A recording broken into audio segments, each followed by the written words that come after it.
In this quick tutorial, I'll show you how to blur the background in Photoshop in just a few clicks. Whether you want a professional portrait effect or just to make your subject stand out, I've got you covered. Let's get started.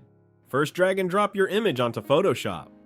Then click on Select Subject to automatically select the main object. If the selection isn't perfect, refine it using the magnetic lasso tool and hold Alt to remove and Shift to add areas.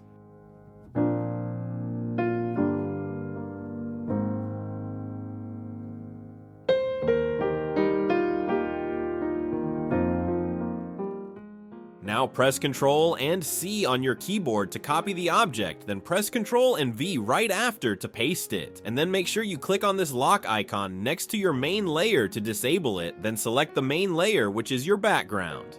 After that, go to Filter, Blur, then Gaussian Blur, and adjust the blur strength. Now as you can see, the background of your image is blurred. And that's it. Now you know how to blur backgrounds in Photoshop like a pro. If this helped, drop a like, subscribe, and check out my other Photoshop tutorials. See you in the next one.